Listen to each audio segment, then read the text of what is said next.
is for sure. All the officers or officials, so government officials, abroad also part the method in our insecurity. We the people, yes, utinaka, we method in our insecurity, and when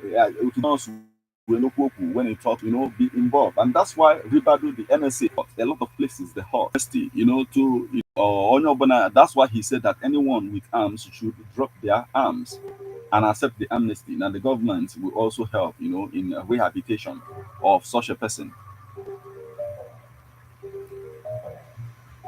Atom cable part of this conversation. I want you to contribute to if I know in on Anambra, maybe within Anambra at the end of the day, or in on a neighboring states if they around. When again, if I know Keta, yes, Otego, issue Anambra state where when it comes to insecurity, and you see that the former administration of Willie Obiano Mele. That's why the father Obiema is trying to credit him for a form like in age tracker when tracking the kidnappers and all of that. Do you think that the move the governor is going to make towards e-register in the Libya will be a fruitful one? The number say got Waketaki, where part of this conversation is 081 38 39 7740. 081 39256742 maọbụ 08065796599. Kedu ihe ị nwere ikwu na nke a anyị na-akpa maka kịta afọ? Ọ dị oke mkpa na anyị nwa bụ ndị we the people will talk about the situation. But in the process anyị na-akpịa, we are also trying to shape the situation, shape our politics. So I need to hear from you right about now. Kedu ihe ị nwere ikwu n'ihe niile anyị na-akpa maka ya na mgbede? Hello. Hello. Okay, no. Gaba n'iru sa o. Hello, sir. Gaba n'iru na nna anyị na-ekwu akụdị n'obi. Hello. Hello, akụdị n'obi ewe kpọchie n'azụ o ka anyị na-aga karịa na netwọk nwere ka o si eme nke kịta. Keep it coming. 081 38 39 7740 or 081 39256742. Let's hear from you now. Hello. Hello, Akudino. Welcome back, Akudinobi. Gabaniru Akudinobi. I'm again, Akudinobi. Keep the calls coming. Yes, on network on them. I got Bamaki. I'm a cordia. I knew Abundana Bramba. Epa Maka Epa Kusi and Makita. So keep the calls coming on 081 38 39 7740 or 0. Okay, let's hear from this person before we continue. Hello. Hello, sir. Yes, welcome, sir. Can you my number that? Gabaniru sa otila yo nunoku.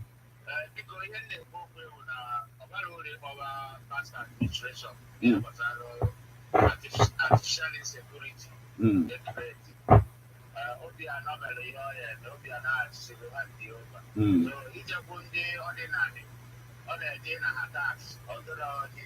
Because of the major issue in Anambra State. Okay. So, tackle insecurity or tackle why no government go. They know the information, they have the information, they know where they are, they know the people. So, what you want to follow the moment and they know how to register insecurity. So, how is it not money? Okay, mana ife o ji wee na-ekwu maka ndị omenala bụ na ọ na-akọwa na ndị ụfọdụ ndị dibịa ọ bụrụ na ọha ncha niile na ụfọdụ ka okwu na afọtify these criminals na ọ na-esi ike ejide in the first place. So ife nlọ na inweta data fa ọ dụrọ necessary in ihe a na-eme ma investigation and everything a na-eme ka e wee secure. Inweta data amalụ ndị bụ ndị nwa ndị nke dị mmanụ malụ ndị nke dị bad at the end of the day. Don't you think na ọ dị mma otu a? The only thing I'm achieve in here now. The firearm they use, can they here? Okay. Ever say what a firearm? Only here. So how is now where okay.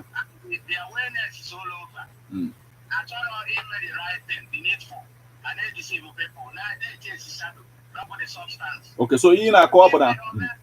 Otu a esiokwu maka tracker no ihe ha kwesị na anya ka enwe the tracker wee na track you, right? information, Okay. more ideology, more technology. I didn't go to that level. Fuel 1,000 something. Why not try to tackle fuel? More Soludo. Governor. The governor, why not try to tackle his fuel and cost of food items? On our come and Libya. Okay. So no all question about time palliatives and all of that, right? Or you know. All this shenanigans and it create. How they make the money? That channel playing to people. Nobody here was alpha. I have to be honest to you. Okay. I'm getting job. When I go back to apprehend them, you know them. You get now. Okay. Then you put them down now on firearm. If I say what a firearm, I want a registration. What is firearm? They will see them like that. Oh yeah. If you get so I will say on your website. Okay. When you change to the I'm able to serve. Not to impose suffering and pains on Nigerians. And the masses, yeah. Yes. Oh, yes, yeah, I have brought it. You want to the money they use to borrow your money. So, whatever is in our website, I try to put some blame here and there. If that is the truth. Okay. Yeah, the faith is enough. But you know, at the end of the day, the truth must prevail. I'm the truth. It will prevail. But see, the truth must stand. Okay. Why I know about it? Dalo, oh, thank you so much for joining us this evening, my brother. Oh, Dalo. Dalo. Thank you. Yes, let's hear from you. Hello. Welcome, my brother, this evening. No. Gabani oh. I wish you the same, sir. No.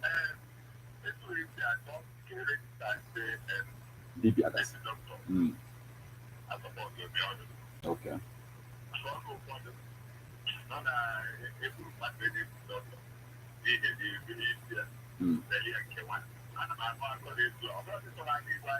Okay.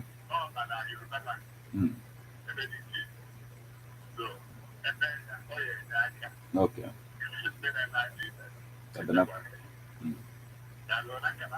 One, thank you. Thank you so much, sir. Dalo. Yes, keep the calls coming. Let's talk about the situation. Hello. Yes. Good evening, my brother. My brother, welcome. I'm Manine Kunagani. Hello, Gabaniru Nani. Keep the calls coming on 081 38 39 7740 or 081 39 256742. Kedihimweku maka the insecurity dị na Anambra State. And otu a governors wee na-ekwu na ọ need to register ndị dibịa gasị ka o wee malụ nke bụ nke. Kedu ife ị nwere ikwu na ya? Are you in support of that motion? Let's hear from you. Now, okay, Obubekwana, keep the calls coming, okay? We need to hear from you. Keep it coming. We need to hear from you right about now. Hello? Hello? Hello? Oh, network. Keep the calls coming. 081 38 39 7740. Can I know from you now? Hello? Oh, Obubekwana. Now, wow. Anyway, let's hear from this person. Hello. Hello.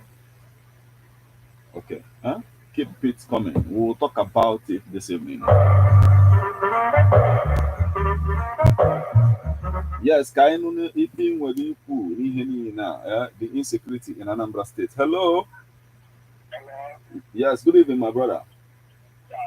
No. EBEONADI103FM. Okay, no. Gabani Rusa, oh.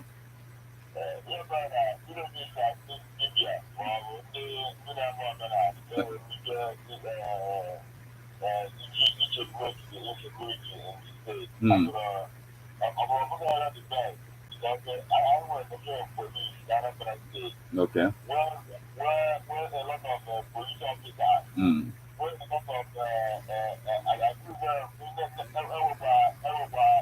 of police officers, okay. when they professionals in the government and they tackle the problem professionals and not only they don't think they know that media human media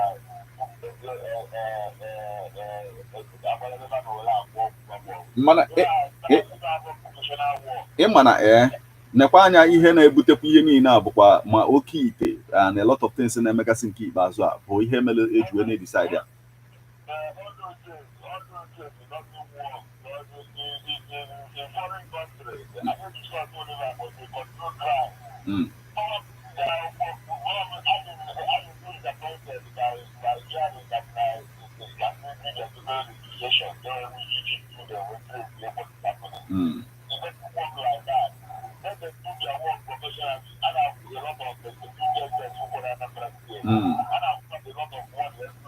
Okay.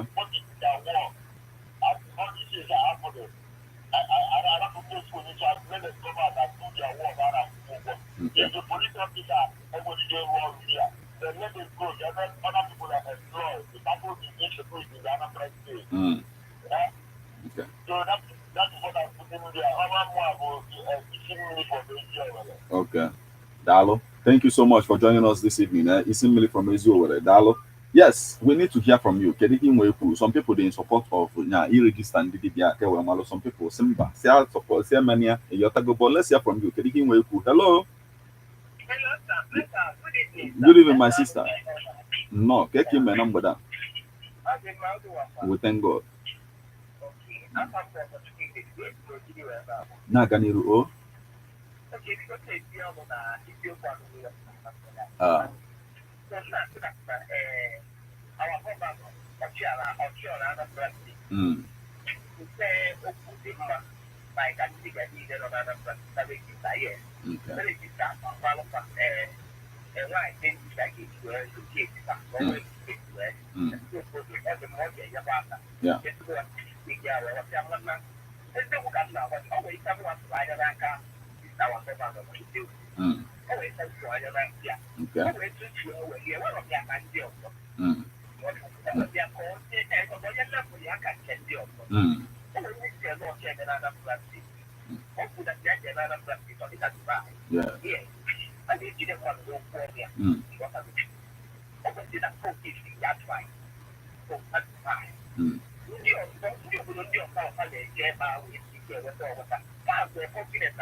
Thank you so much for joining us this evening.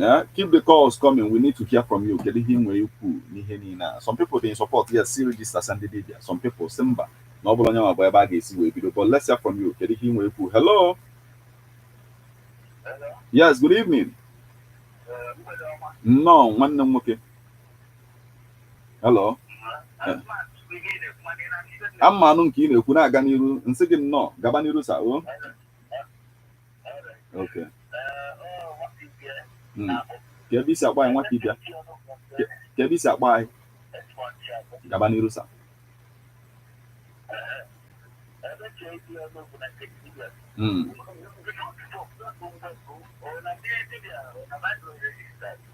Okay. I proceed.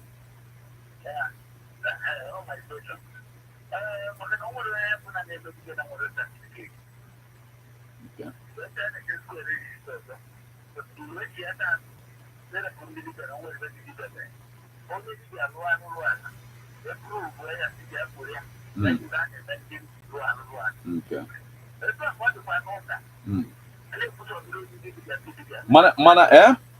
Mana iya din ya bona o.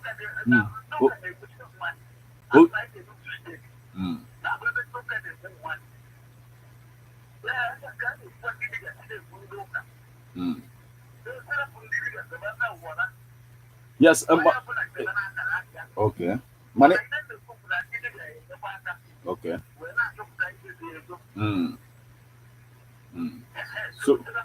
So n'ọnya nwa nọ maka otu isi si na ndị dibịa ga-enye aka ọnya nwa ka o yeji wee nweta data wee nweta ndị ga-enyere ya aka wee malụ nke bụ nke n'ime ihe niile ọkwa ịma Mbandalosa, thank you so much for joining us this evening. It is still Straight Report on EBEONADI103.5 FM, and we're talking about the insecurity in Anambra State, the steps the governor of Anambra State is taking to curb it at the end of the day. Let's hear from you now. Hello. Good evening. Yes, good evening, my brother. Mr. Felix. Okay. Kebisa, why, Mr. Felix? Okay, please go on, sir. This is that I support the idea. For the fact remains that people are under pressure. Okay. The government, when people are not time, so we never knew we were celebrating. Okay. The measure of tax everybody is collecting in Anambra State is very good. People are under pressure. Anambra people are under pressure. Okay. They are not, they can't help the situation because they are under pressure. The tax is too much. People are under pressure and they are suffering and smiling. Okay. The tax is too much. Our governor should have mercy on the people. Okay. The tax is just too much. Go to shops, people are not selling. And then they are lamenting and complaining. The people are paying. They are just suffering and smiling. It should help the people. The pressure on the masses is too much. Many people cannot help the situation. Many people don't have crime with them. We go into any type of crime they choose. Because they are all people under pressure. Okay. So, even if they are not talking,